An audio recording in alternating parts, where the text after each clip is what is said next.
Hey gamers, I'm back here with another video. One person suggested in the comments that, hey Matt, were there any games that you thought you hated that you ended up liking?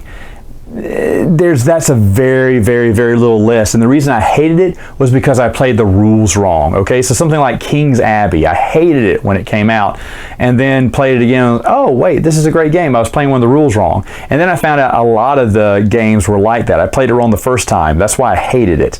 So instead, I'll tell you some games that just totally surprised me. This is not in any order here, but Heaven and Ale. When I saw Heaven and Ale, I saw it at BGG SpringCon, and we were waiting in line. It was going to be a long line, like a 2-hour line. And so these guys brought out Heaven and Ale. It was the new craze thing. Everyone was going nuts over it, and I wanted to look at it. So I watched them play. And as they were watching them play, I remember snickering with my nephews going, "This looks like garbage. This does not look fun at all." I didn't hear a lot of the rules though either, to be fair, but at the same time I was like, man, that looks stupid. Oh, it's awful. And eventually I ended up buying it because I read the rules a little bit more and got to looking at it, and I was like, what was I thinking? This is really a great game, and it is a fun game. Another one is in Hotep. I think I've told this story when Cosmos said, hey, we want to give you some of our games. What do you want?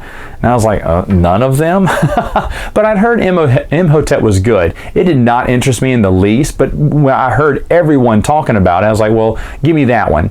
And so they gave me that one with the expansion, I think, in it, and so I played it, and I get it.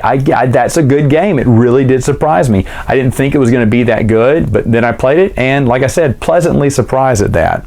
The next one was, I think I said this, Lords of Waterdeep. For years I said, I'm not playing Lords of Waterdeep. Oh man, it's worker placement. I know, but I don't care. It looks like garbage. I don't want to play it. Man, was I proved wrong. I got this for my birthday because I got a lot of gift cards. I wanted to get something for myself. I said, well, with all that money, I could get Lords of Waterdeep in the expansion. Let's try it. Love it.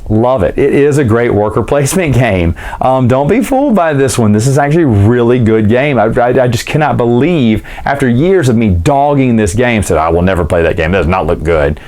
Boy, was I wrong on that one.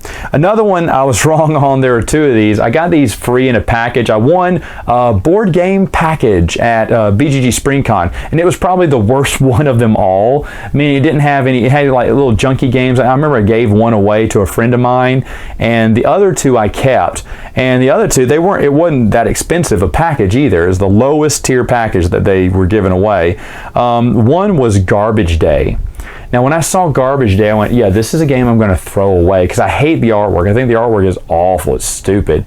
And when I heard about the concept of the game, I was like, no, this is not going to be fun. I said, maybe I'll just leave this at the hotel or something, you know, for the maid to pick up. But then we started playing it, and we had a blast. And to be honest, my game group loves this game. This is a game, when it comes out, everyone's happy. We now play with all the expansions because for one game, we went through the entire deck of cards. Now, we finally did get a winner at the end, but I was like, wow, we went through I didn't think you could make it through that base deck like that.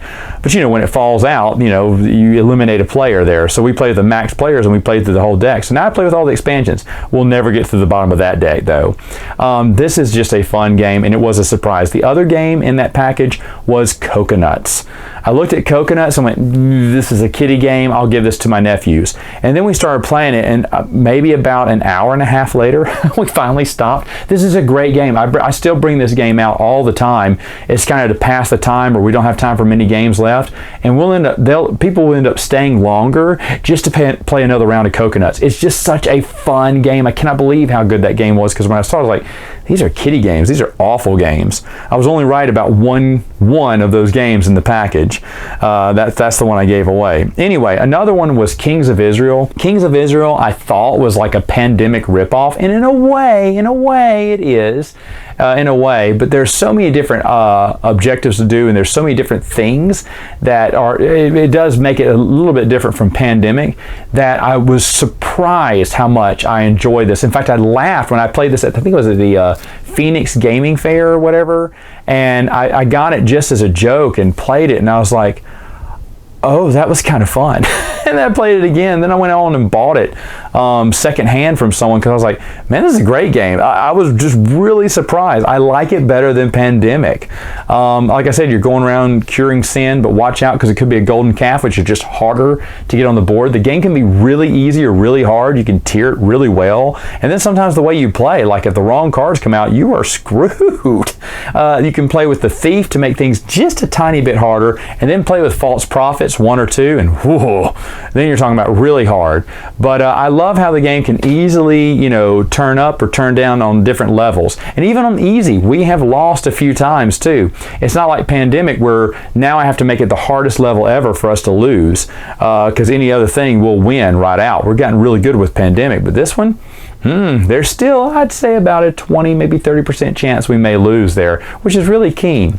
Another one was, yeah, I'll go ahead and say it, Sagrada. I badmouth Sagrada all the time. When this game came out, I said that is an overrated game. It's just rolling translucent dice and making a stained glass window. Ooh, don't match the colors, don't match the numbers. Ooh, I didn't think it was that good at all.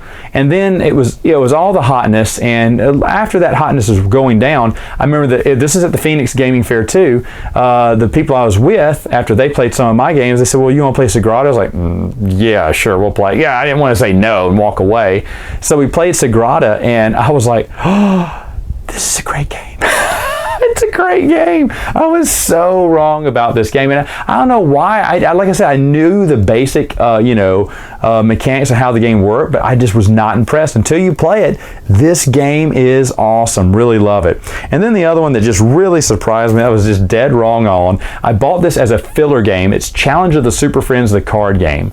I loved the cartoon as a kid. I needed that $100 to get that free miniature market shipping, and I went, fine, we'll get this $10 game. And I was thinking, I hate card games. It looks cheesy. It's probably just a cash grab from an old cartoon I used to watch. And it didn't look like there was much to it in the rules. And when I read them, I was like, this game I'm going to have to give away or just throw away. You know, I didn't think that much of it. And we've had so much fun playing it. Even my nephews, they've gotten over how they thought the superheroes looked kind of weird because they look at the old cartoon, but now they love playing it. We play it several times. I'd bring it out to my board game group, but I just don't know how they'd like. I don't know. They probably like it. I absolutely love it. This game just shocked me. I don't like card games, and so even with the neat theme here, I thought, well, it's still a card game. I won't like it. It's one of the few card games in my collection today, and I will always play it whenever anyone wants to. So those are some games that just I thought were going to be bad, but really surprised me. So what are the games that just really surprised, that you were dead wrong on? You know, going into, you thought this is going to be garbage, and then it turned out to be awesome. Let me know in the comments below, and I'll see you next time with another video.